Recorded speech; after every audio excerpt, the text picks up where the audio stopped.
What's going on, guys? Welcome to episode 4 of the Brock Morris podcast. Absolutely blows my mind that we're already on episode 4. The guy I interviewed today is the CEO and founder of iLoveDropMint. This guy dropped absolute gold. I recommend you hear the whole podcast. You learn what you can. Grab your notebook, everything. This guy really did teach me a lot, and I definitely have a different perspective on business. If you have not already, please go ahead and hit the follow button on our podcast. Rate the podcast 5 stars, and please go subscribe if you have not already. Thank you guys for staying tuned. Let's get right into the video. What is up? Welcome to episode 4 of the Brock Morris podcast. Today I'm interviewing John Simerson. He is the CEO of iLoveDropMint. Did I say your name right? iLoveLaundry? Did I say it right? So our website is iLoveDropMint. Our company's just DropMint. Okay. So close enough. You're good. What is that? So we're the biggest personal pickup and delivery laundry service in San Diego. We're almost up to 20,000 downloads. Pretty much everything you can think of. You place an order through the app. We head to your door, pick it up, wash it, fold it, and deliver it back within 24 hours. And why did you go with this business model as instead of just opening like a typical laundromat? Like, why did you decide just package, ship it, pick it up, instead of just opening up like a typical everyday laundromat? That's a good question. Laundromats there's a radius, right? So there's only so much you can do. Most of the time people, unless it's kind of like, you're not really doing a good job, people will drive past the laundromat to go to another one. Doesn't happen often, right? Yeah. Usually you go to somebody local, so someone within, let's say, 5 miles, right? So if you think about it, your potential for growth is capped within, give or take, some mile radius. Being pickup and delivery, and being that we go to all corners of San Diego, Monday through Friday, we can pretty much do everywhere, right? So it gives you that broader opportunity of servicing everybody. So I liked the kind of infinite possibility to get as much customers as possible. And how did this idea come from? Like, kind of walk me through that. How did you one day out of the blue decide, hey, I want to do this? I feel like your idea is kind of unique. Because tell you the truth, Thank you. I've used a laundromat before, and I feel like they didn't have the. Oh, very cool. They didn't have like the typical pick up and delivery. I feel like it was just typically just you go there and that's it. So how did your idea kind of come from fruition? So I was working in hotels, and I was food and beverage in hotels. And one thing about hotels is like they never stop. They're 24 hours. So even food and beverage, like room service, restaurants on property, people are always checking in. People are always hungry, right? So my original background is in restaurants, is in food and beverage. And typical restaurants have a closing time, right? And not in hotels. They're a 24-hour show. I saw a lot of turnover in that industry, especially in food and beverage. And I knew, having a family, and like my wife had just had my first son, I knew that wasn't something that I wanted to do. I didn't want to work, 16 hours a day and work six days a week. I'm not shy of hard work, but it was something where like you're consistently on the leash, and like, it was to the point where I was sleeping at the hotel, so to speak. They would give us rooms, and like we were a very effective group of people that worked in hotels, and we'd move to different hotels and kind of crush food and beverage and, make it a better program. And the particular groups that wanted us to do it fast, and they wanted numbers up, and possibly they had just purchased the hotel, and we'd go in and kind of make numbers explode. And I had this idea. I've always done entrepreneurial things. I opened my own restaurant before. As a kid, I did entrepreneurial things. I've always kind of had entrepreneurship in my blood. And I told my wife, I said, there's got to be something that's modern that we can do that has kind of this infinite customer base that I was discussing with you about. Restaurants, same thing with restaurants, you're limited. And with restaurants, you have a lot of permitting, a lot of zoning. You have the food and beverage people and the city and stuff like that. So I have always been someone that likes to avoid kind of the yellow tape, so to speak, and I like to do things that have a lot more freedom. Um, and and so yeah, one night in the middle of the night, I told my wife, I was like, "What if we did laundry through an app?" And in the middle of the night, she gave me like this quick nod, like, "Yeah, it should work." Like, and so from there, I think I purchased a template for our app the next night. It wasn't a full app; it was just a template. I told her probably at like 2 a.m. and then 9 p.m. that night. I found some developers overseas, and I purchased our first template, which is like far different than like what we're doing today. You know what I mean? But yeah, just moved really fast, and I always knew that back then, about 10 years ago, true today as it was 10 years ago, and will be true in the future, continuing, is that everything's going to be on your phone. Like your phone is like where it's at, right? Like Exactly. Yeah. me and you connected on our phone, right? Like every single thing that you want to do, from ordering food to reading a book to every single, ordering laundry, right? Watching this podcast is going to be on people's phones. So that's the future. And I knew it back then. And doing laundry on your phone, like through an app, was very new. And it was something that only a few guys now, like, I think you can white label from anybody. Like there's a lot of white label apps and like not custom, but tons of white label stuff. But back then there was like two big guys doing it, and they had like VC money and like seed money. And like they were kind of the pioneers and really like, testing the waters of like what worked and didn't work. So it was kind of scary for me because running a restaurant isn't easy, but there's a lot of playbooks. Like you can call people and you can ask questions and like you can see what worked and didn't work. And with laundry and an app, there's no playbook. There's no Bible. It's just, you're kind of just winging it day to day. So Did you have any coding experience beforehand, or did you pay someone to create your app, or was this all you, or how did kind of the app come into fruition? Sorry, you cut out of it. Did I have development experience? Yeah, did you develop the app yourself, or did you pay someone to do the app, or? Good question. So I today have a lot more experience than I did 10 years ago. So 10 years ago, it was more of me working with people overseas is it's kind of like its own culture. And it's not like working with people in the States. It's you have to know when to talk to them. They're in a different time zone. They get paid differently. So like we get paid, usually bi-weekly in the States, right? Over there, most of them are paid weekly, and then they have certain cultural traditions, like 13th month. You know what 13th month is? No, I don't. Okay, so 13th month, like if you ever hire a VA or like overseas people, is 13th month is a free month salary every Christmas, right? So like learning, how to deal with developers overseas and stuff like that was kind of my intro. Today, I would say my development experience is I couldn't develop an app, but I could definitely direct it and create the aesthetics and do some API plugins. And I'm definitely beginner level, if not mid, but I couldn't like fully program an app.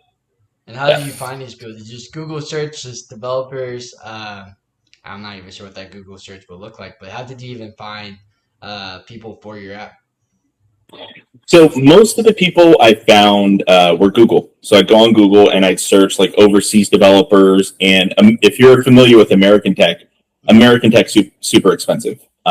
It's like if we bootstrapped everything. So bootstrapping and purchasing any development in the States is near impossible unless your budget is really, really big, because you're talking most of the time hundreds of thousands for people to do your app. So I knew that overseas the price would be a lot more approachable, and I wouldn't like blow my life savings on an app, and it'd be, you could play with it more and you'd have more freedom. So went on Google and I saw some companies in India, some companies in Thailand that like did app development and stuff like that. And I literally just found their about me and I just shot off an email and, just connected with people. And back then it was, what were we using mostly? It was Zoom. So like people still use Zoom today, but like overseas people love Zoom.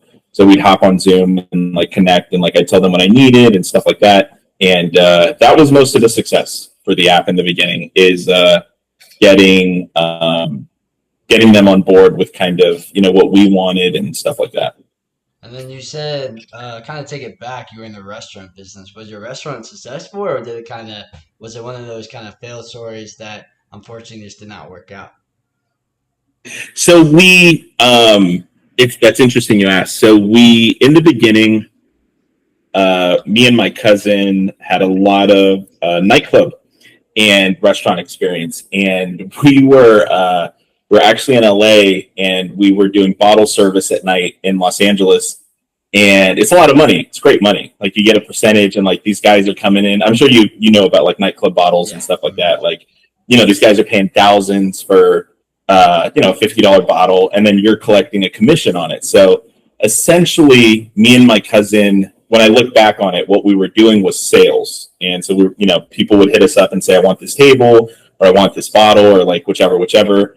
And my cousin introduced me to this in LA and like how to do it. And like, it's good. I was in college, so I didn't have much time to work and like I had to be efficient and I had weekends off and people party on the weekends. So it was perfect. I would go to school in San Marcos and then I'd go to LA with him and kind of learn the game and like how to do it in the nightclub and stuff like that.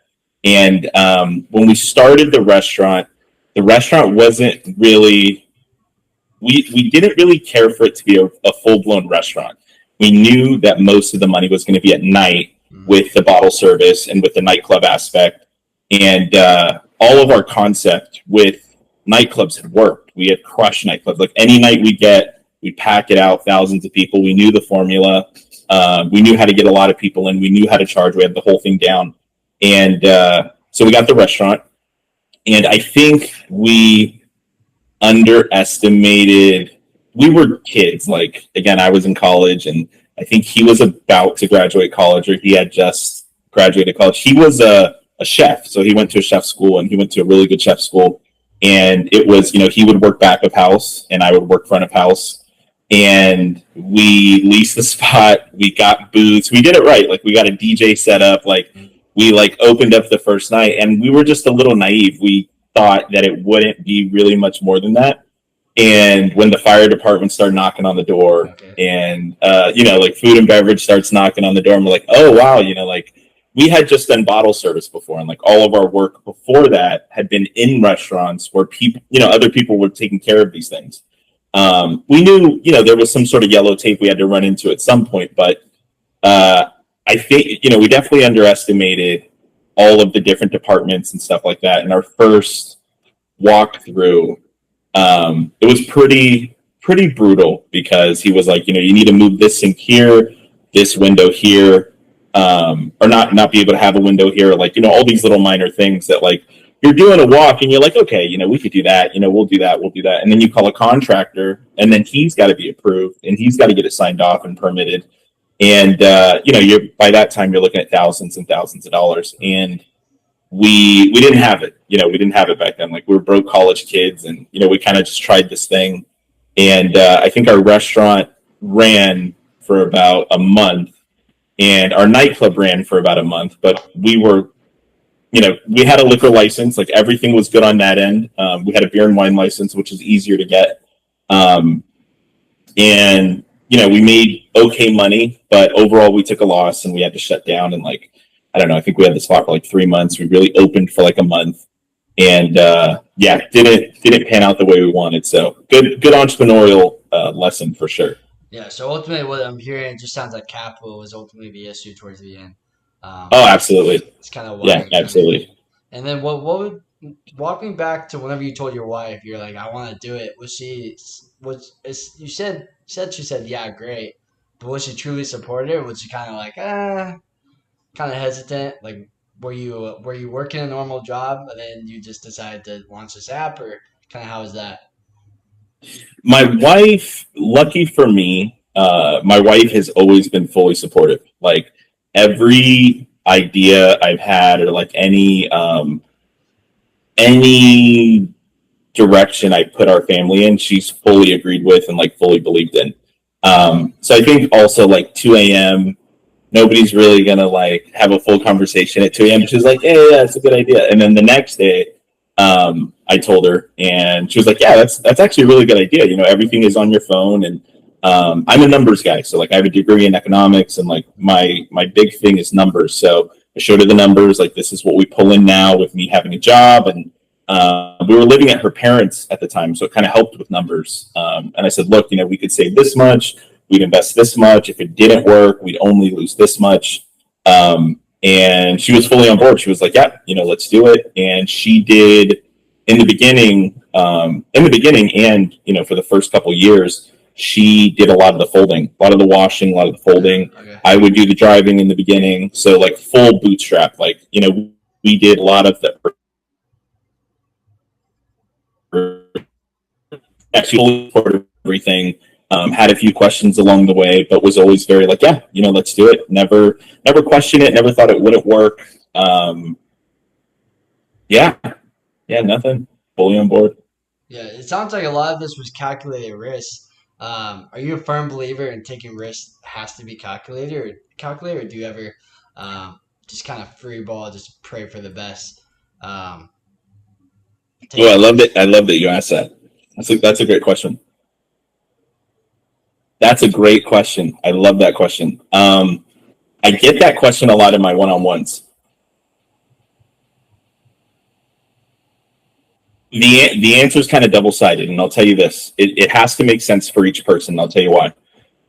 I analyze things all the way through to make sure that I can't fail, right? So I think of every single way that something can fail, and I cover all of those bases. I try to cover all of those bases before I launch. Some things you have to leave to chance. You have no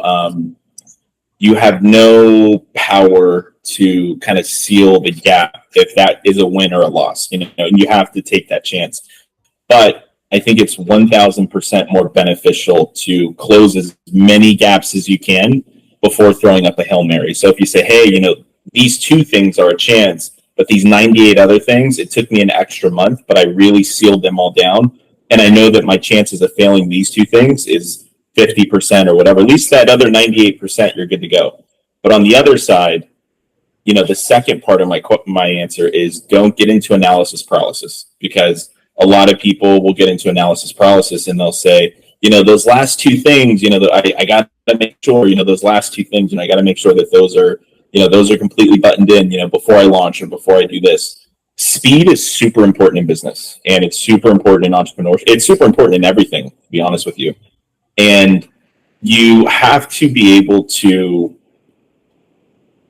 drive at 100 miles per hour and hit the speed bumps and learn how to avoid the speed bumps or do better on the speed bumps while the car is still going 100 miles per hour. So I think that that's a lot of what scares people with entrepreneurship, is that they get that speed bump, or they get that speeding ticket and they kind of just want to back off a bit. So if you kind of seal those gaps as much as you can in the beginning, it lowers kind of that consequence, down the road. So I would say firm believer in trying to button things up and do it the best that you can.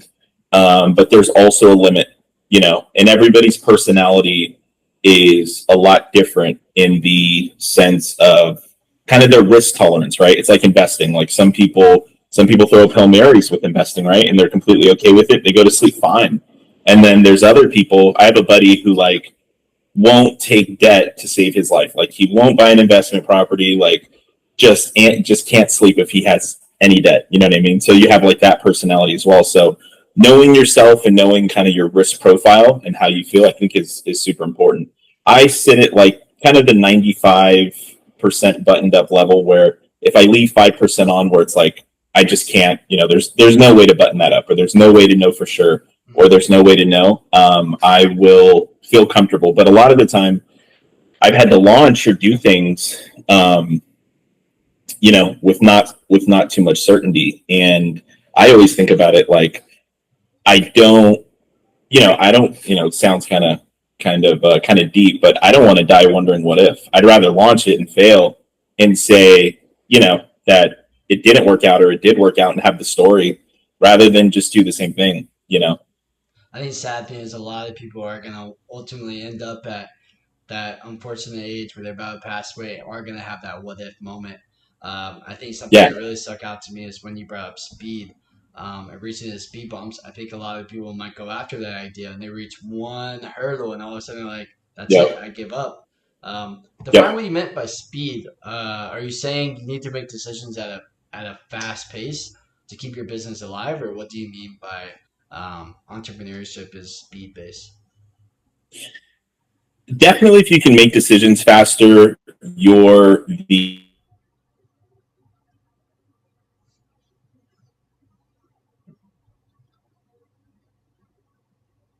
Oh, can you hear me, Art? head, or you're faster with those things, you're most likely to get the bid, or you're more aggressive and you follow up with people with that kind of speed. You're most likely going to get the business. And you can think of it on like a bigger level, like life. Like my speed is, I usually, I think it was Grant Cardone. I don't really read too much of his stuff, but there was one thing I heard, was Elon or Grant. I don't remember which one, but they said, I think it was Elon. He said if your goal is this, but you put 10x on top of that in the same amount of time, you're more than likely to hit that goal, or at least come really close and above in that shorter amount of time. Meaning, like, let's say your goal is 100,000 for this year in sales, and you say, okay, I actually want 500,000. Your intensity and your speed and your work ethic is going to be way more turned up than if you're aiming for 100,000, right? So let's say you fall short, but you work your ass off, and you try to get there as fast as you can, and you fall short at 300,000. That's still 200,000 more than your original goal. You know what I mean? So speed is, I think, one of the things that people, entrepreneurs don't talk about enough, and it's severely underrated. Is making those decisions fast, being the first one to the gate. It's kind of rough because Instagram, I think, kind of gives off, social media as a whole kind of gives off like the modest entrepreneur thing, where it's like these guys chilling in a Porsche and stuff like that. It doesn't show kind of the behind the scenes, or maybe they're not doing it, but that aggressive, like following up with people, getting things done. For me in business, like if I'm trying to do a sale, I'm a harasser. Like I'll consecutively like harass you, like, hey, like, what do you think? Like every day, until you give me a like, hey, dude, we're not going with you. But until I get like that, we're not going with you, I'm at your desk. I'm in your voicemail, and like my team is there too. So like that consecutiveness and that speed creates the difference for sure.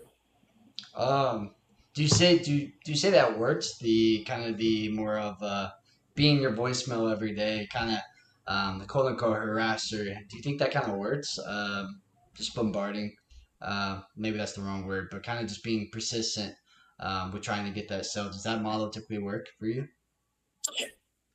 I absolutely think it works. I don't think that I know 100% it works more than doing the opposite, and I'll tell you why.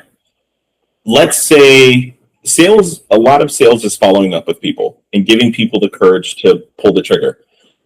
People are already dealing with the problem right now. So if they call me and they say, hey, I have all this laundry to do. Okay, well, you've had that laundry to do. How have you been doing it? Oh, my wife's been doing it, but she's up till 2 a.m. Or my worker's doing it and I'm paying them overtime, or whatever it is. Humans are consistently procrastinating, right? So even though they're paying that overtime, or even though their wife is staying up until 2 a.m., sometimes you have to give them that push to be like, hey, like, did you know that you're spending $50 a day in overtime? Which, after 1 month, that's $1,500. At the end of the year, that's like $16,000, right? Are you cool with losing $16,000? If you came with me, you'd only spend $3,000. You know what I mean? And so, like, when you frame that to people and you consecutively tell them those things, they keep you at top of mind. I think that also a lot of the people that will choose your service in the end either way, they appreciate your passion and they see that you're passionate about helping them. The people that call and just say, hey, we'd like to help you out, and they're kind of, they kind of underplay it and this and that. Like in today's world, bro, like there's so much attention here and attention there, and like, lights and effects and like all these different things. And you have to be the one to stand out. And how do you stand out? Everybody's so afraid to I don't mind saying harass, like harassing people, and like not actually harassing people, but Yeah. being in their voicemail, you know what I mean, being in their DM, and asking them like, hey, like, when are you going to sign up with us? When are you going to take laundry off your plate? Or the only thing I don't do, because it's worked out for me, and it just kind of comes to me more than me go after it. And I don't want to create this culture behind this, is the one-on-ones. So when people come to me for one-on-ones, I want them to feel like they 100% need the help. You know what I mean? I don't want to persuade somebody to think they need help. But with laundry, if you got a pile of laundry, you're calling me for a reason. So what are your one-on-ones for those that don't know? For those that are watching right now, what exactly are your one-on-ones entail? I've left it as a open platform. I have a Instagram that just recently kind of took off with one of the ads that we put. Majority of it, thankfully, has been organic growth, and the ad just kind of like added that little steroid that we needed to kind of push things over. I actually have two more podcasts tomorrow. And it's just been like, when people tell you that like social media is where it's at, like social media, I wish I would have done this sooner, because like even like app downloads and like everything, it's been busy, which has been a good thing. And in laundry's not really like an attractive topic. You know what I mean? It's not like fitness, like you see like a dude with a six-pack in his Instagram photo. But for me, I just like post my family and like what I'm doing and stuff like that. And so in my one-on-ones, people will ask me not only business questions, but they'll say, one of the most common questions I've gotten, and I did a video on this to kind of help people so they don't waste they're paying, so I don't want them to waste their time, is how do I have a good relationship with my kids while running a business? And when I first started one-on-ones, I was kind of just thinking it would just be like this just box of like business, like helping with numbers and helping with solutions and stuff like that. And it's kind of grown into this all around kind of lifestyle and business, one-on-one kind of coaching thing that, I love helping people. So I don't mind answering those questions. So it's been pretty much an open platform of like, whether it's business or personal, whatever people need help with, I'm willing to help. And how are you balancing that? I see. I was looking at your Instagram, and I know you have family and stuff like that. How are you balancing time? Because how many hours are you putting into your business right now? I would say summer when I dialed back a little bit. But when my kids are here, like they're not in school, they get home, they do soccer and stuff like that. So sometimes they're home as late as like 7ish, and then we'll put them to bed like 8:30. Like I'm that's my hour and a half where like I kind of turn everything off, notifications, stuff like that. They're just as busy as me, which is nice. Weekends I completely take off like that, and I say weekends off with the caveat, you'll see some of my material on YouTube about like you got to work weekends and like you got to do those things. I've been working weekends for the past 10 years. You know what I mean? So like me like taking weekends off now and doing the soccer dad thing and like doing all this stuff. I'll still slip in like a one-on-one on the weekend, or I'll wake up early before the kids wake up and knock out some work. But 90% of the time on the weekend, it's kids and family. Like I said, during the week, I try to be done by like 6ish. Sometimes it works, sometimes it doesn't. Like me and you are right now at 8, and my kids are doing soccer one-on-ones, so it's perfect. So when they're busy, I'm busy. When they're home, I try to be off. So yeah. No, that's amazing. It's the fact that just finding that work-life balance is probably something I see a lot of people struggle with, because naturally, unfortunately, with your business model, you can't control what happens or when people come in, or when people are bombarding you with um, things. Is your business open on weekends, or is it closed on weekends? So we take orders over the weekend because we have an app, right? But we pick up and deliver Monday through Friday. Mm-hmm. So Monday through Friday is go time. We're out delivering, picking up. I have an admin team, wash team. Weekends, fortunately, I didn't know this prior to starting this business. In the beginning, the first couple of years, we were open 7 days a week. Yeah. So we were not closed, nothing. Me and my wife were most of the team. So like we were the ones doing it, holidays, birthdays, stuff like that. But now, we looked at the data and people were just not, the pickup Friday and pickup Saturday to be delivered the next day over the weekend wasn't as busy. It was actually the two slowest days. And I was like, you know what? I wonder if we close the weekend for efficiency's sake and we push those customers to Monday or retracted some back to Friday, if that would work. And it was a super high retainment rate. It was completely worth it, kept efficiency. Now we have a team of people. Oh, so nice, dude. Yeah. We have a team of people, and so like they love having weekends off, and like we can give it to the team, and creates good culture. It's great balance. Laundromats are actually not like that. Laundromats are the complete opposite. So their busy days are Saturday, Sunday, and Monday through Friday they're dead. So I just got kind of lucky that that ended up being the truth. How did you land on your name? Um, I feel like I was looking at your name and I was like, this doesn't really have anything to do with laundry. I feel like it's so how did you kind of land on your name? My father-in-law actually came up with it. So we there was a company in India called DoorMint, Hmm. and they would go around to people's houses and do tasks like doing laundry, fixing, whatever people needed, their doorknobs or like closets or painting or like any kind of minimal task that they needed.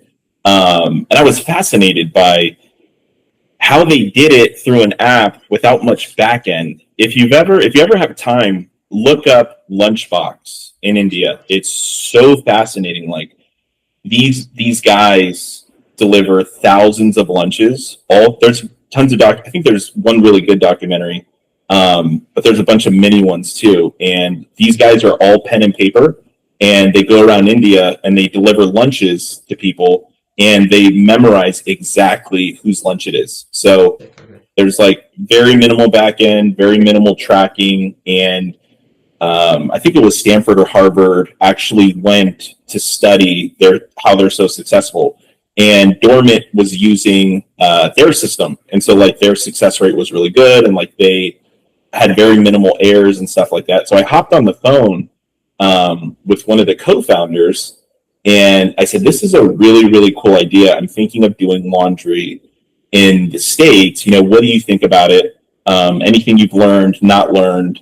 Um, anything you can kind of throw at me. And one of the things he told me, which I was already kind of doing, I had already kind of thought of, he said, try to do one thing. So try to just do laundry, or try to just do fixing X, or just doing this, and that, because our menu is so big, it's very hard to keep up with everything. And I just liked the concept. I liked the name. I thought the logo was dope. And I was telling my father-in-law about it, and he was like, "Why don't you just do drop mint, like dropping off? Mint is clean, and like dropping off laundry." And I was like, "That's pretty cool. I like that." And I was a little worried in the beginning because sometimes people hit us up and they don't get it. They're like, "Oh, is this a laundry company, or like what do you guys do?" And so nowadays we don't really get that question, but in the beginning it was a lot of like, "Are you guys an ice cream shop?" or like, Hmm. because the mints and stuff like that. Funny. But yeah, that's how that started. No, hell yeah. What's the goal? Where do you see this company go in the next 10 years from now, or where what's your goal for the future of DropMint? That's a great question. I I'm shocked To right grow it now. as big as it. I'm Uh huh. shocked you only have one location right now. Considering it's We'll San be in Orange Diego, County soon. I feel like so you bought another one, or you're opening another one up? So the way Orange County is going to work is we're going to keep our shops here in San Diego. Orange County, I mean, just like the rest of California, is expensive, and building out a shop, getting permitting, water permits, all go down the list. But we were originally planning on leasing a spot in Orange County, getting permitted, getting everything done, and having kind of a micro site there. After we ran the numbers, it's actually more efficient to bring everything down to San Diego. So we have a plant in North County, and then we also have a plant in downtown. So our plant in North County, if you can kind of envision it, right? Like if you're hitting what is that, the 78 up top, and then you hit the 5 across Pendleton to San Clemente, Yep. that'll be kind of our drive into Orange County, and we'll kind of do everything we can in Orange County, bring it back to San Diego, and that's kind of how we'll feed Orange County back and forth. So we actually started inputting zip codes today for Orange County, and we're hoping to launch within 30 days. So we'll see how that goes. How are you gonna meet because Orange County, correct me if I'm wrong, is that like an hour away, Yeah, maybe 2 hours away? How are you gonna meet do you have do you have like a time limit as to when? I think I saw like 24 hours, 48 hours to when things come. Is that right? exactly. Yep, it is 24 hours. Something cool about Orange County. Um, San Diego is, I'm probably chopping these stats up. I have it here. So if anyone watches this and I chop the stats up, forgive me, but they're give or take close to these numbers. Um, Orange County is 20% of the size of San Diego. Okay. So it's 1/5 of the size of the San Diego. Okay. But I believe it's 2 or 3 times more population, more dense, right? Okay. So it's like, I think it was like 3 or 6 more people per square mile. So if you think about that density, right? Instead of our drivers having to do that huge kind of roundabout throughout San Diego from North County, we're just going to go up to, I'm sorry, around San Diego. We're going to go up to Orange County, and it's going to be a lot tighter, a lot denser, more people, and less driving. So we're kind of paying an entrance fee into Orange County by that 5, that drive from the 5 as an investment. But not to get too technical, but when you think about the cost of a shop and the cost of like everything I could rattle off to you, that small investment with gas, maintenance, labor, definitely worth it, because we would have to create kind of a whole new shop, hire, this and that. This is going to add more density to our current shop. It's going to give our team there more hours and help utilize our spot even more. So we'll be able to run it 24-hour. We're pretty close to 24-hour capacity, but this will get us at 24-hour capacity, and then we can just kind of create more efficiencies from there. Will you ever franchise it, or is it kind of just you just want to keep it local? Could you for right now? We're actually, so there's a guy in Texas. I won't say his name, but we're probably gonna sell a version of our app to him, and he loves the app, he loves the company, he loves the theme, he loves the brand. So technically not actual like corporate franchise. People have, they've thought of the idea of franchising and stuff like that. I don't think it's a bad idea. Um, I just don't. I'm not sold on like the VC money and the angel money. You know what I mean? And I like being in control Hmm. of a lot of business owners, small business owners. They have like this emotional attachment to their business. Yeah. My emotional attachment is to do a good job. But if somebody came to me and said, "Hey, this makes more sense," I wouldn't have a problem doing that if it made more sense. Um, but I've seen it a lot where VCs have come in, like with restaurants and laundry companies, and they say, because I have all the money, I know what's best. And then you go their direction, and then they push your business into the ground, or it doesn't work, or you have a 5-year plan, and then the 5-year plan looks good. You're getting all this money to kind of balance the money you took, and not I like bootstrapping. Right now we're in a really comfortable place. We actually we get offers all the time for people to kind of buy us out and stuff like that. A big brand, they're probably not comfortable with me saying their name, but a big brand came in San Diego and they attempted to buy us out, like a big brand, like a in Target brand. Hmm. And the number wasn't right, and they weren't excited that we said no. And so they were kind of our competitor for a few years, and then they shut down. And it was kind of proof of concept that had we come on board, or had we, partnered or like anything like that, we would have went down too. You know what I mean? So it's one of those things where I like running the show and I like being in control of these things. And I think as we grow, I think Orange County is going to gather a lot of traction, and then we can look into like maybe Texas and like these other places that would be technically franchising, right? So Yeah, I imagine that probably has to be the hardest thing with your business because like if you decide to go to Texas or I don't know, I'm saying Georgia, I'm saying random state, it's probably hard Of just to course, yeah, give up some of that control because at the end of the day, you know that the quality is good. You know that you can provide the best services and everything. And unfortunately, you can't be in two places at once. So I yeah, imagine letting go of that control would be super difficult. If you don't mind me asking, and you don't have to sure, answer this, I'm just out of curiosity. sure. What would that number have to be for you to just be like, okay, I'll walk away, I'll sell the business? Oh man, that's a good question. I should have an answer for that. I'm not answering you because I want to keep it a secret, but we're growing and we're Mm-hmm. growing every month. And our second competitor in San Diego is doing about half of what we're doing. Mm-hmm. And so the gap is very big between us and them. And I say that to say where we were prior to kind of like the Instagram success and the social media success, people were saying you're capped, like you're capped in San Diego, like you're capped. And I said, no, there's no way. Like there's millions of people in San Diego. Like everybody does laundry. Like like maybe we need to make more people aware or something. Um, I would obviously in the millions range, but I would be fair about it. But I don't. I would say because we're growing, I'd like to see us cap out and then use that number, or someone look at us for the potential. A lot of people, a lot of business owners, they say, "Oh, we have a lot of potential," but they're not in the middle of that Yeah. potential, right? They just say, "I have a lot of potential," and you're like, "Okay, dude, like show me the potential," because it's not on paper right now. Our growth every month is which is impressive for a laundry business, is near double digits. So that growth over and over and over again, wouldn't be fair for someone to say, "Hey, you're currently at this," but then we know in 6 months we're going to be here. You know what I mean? So we need a pretty fair evaluation, and I don't know. I don't know, unfortunately, where the ceiling is. Yeah. So I'm just hoping the ceiling is really far away. Yeah, no, I'd be So the first to. I think your business model is incredible. I think the idea is super unique. I was looking at sick. your Thank you. website, and there's still so much you could do. I don't think I saw Thank you. I subscription appreciate that. services.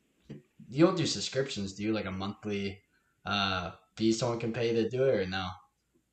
We don't do subscriptions. We might. I'm open minded to it.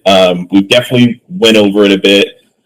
A lot of the big app brands do subscriptions. If you want me to give you kind of a crash course, it's a double bladed sword with Mm-hmm. subscriptions. With like this bag costs $50, and the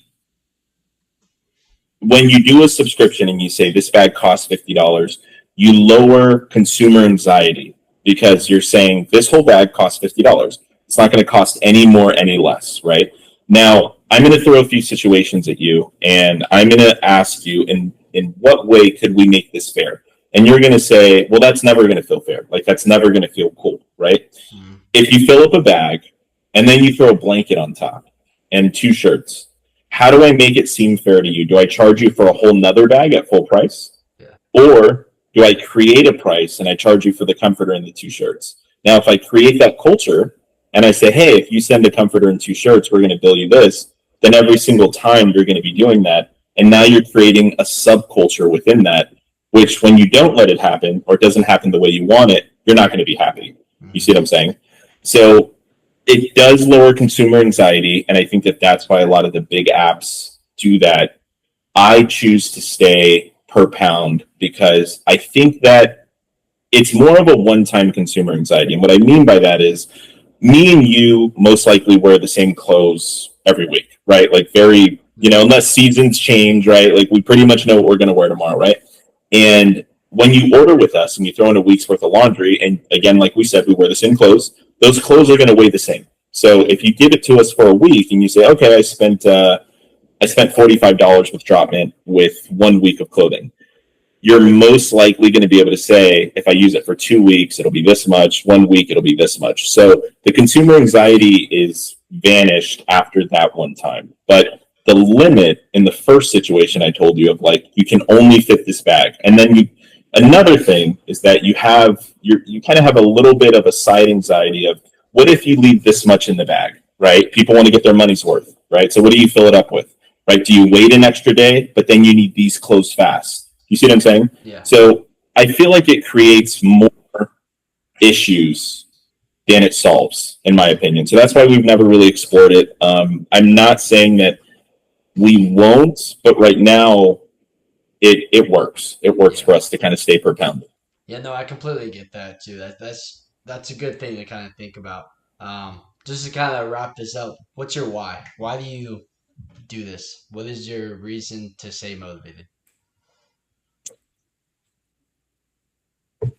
My family overall, um, my family overall, and also myself. I'm more of a progression person, so I Mm-hmm. like progress. I like seeing results, and yeah, see, it's awesome. Like being a dad, being a husband, being a part of a family, and like my wife's family and my family have witnessed us literally homeless. Like they've witnessed us, like they tried to help as much as they could. We were in another city, and we were just building our life and like just starting out and like just just trying to save up for a place and trying to get on our feet and stuff like that. So we've come from literally living in the car to where we own our own house today.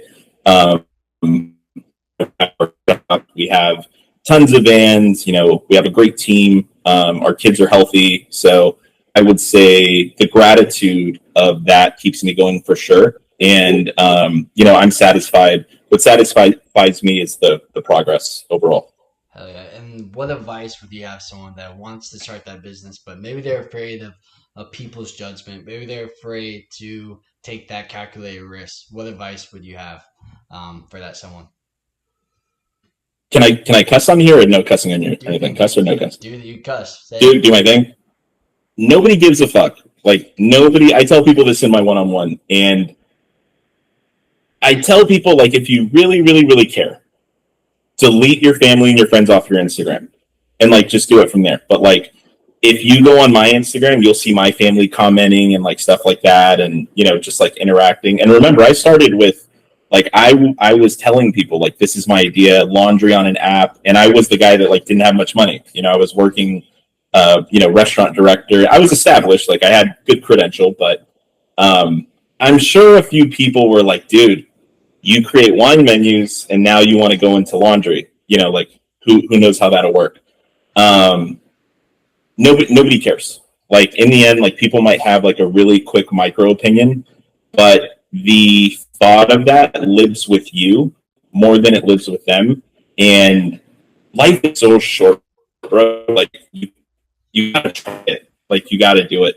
Like you can't like live with that what if. You can't waste the time on it. Like you can't let other people's sounds cliche, but it's super true. You can't let other people's judgment drown out your inner voice and like what you want to do.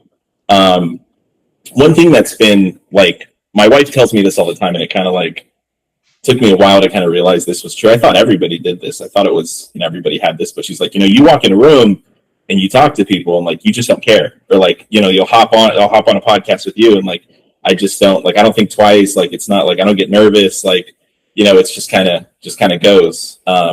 Money and success doesn't care about who deserves it.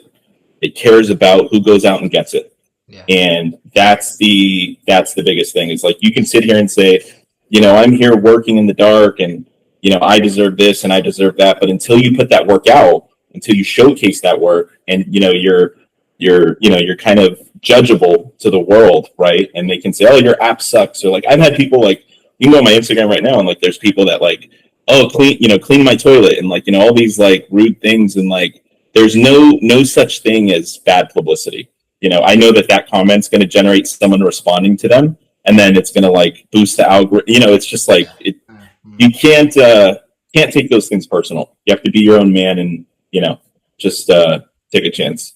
No, that's incredible. I really appreciate your time. I definitely think you're very insightful. Go ahead and shout out your Thanks, man. business. For those watching, go ahead and shout it out. Yeah, for sure. So it's iLoveDropMint.com. You can download our app, DropMint in the App Store, Apple Store. Follow us on Instagram, iLoveDropMint. I think that's all of our handles. Anyone that wants one-on-one or anything like that, I'm booked until July 10th ish, and we're taking people after July 10th. So I'm super sorry. I'm trying to get to everybody. I'm creating a form and I'll put that out. But hit up my wife, Mitzi Simerson.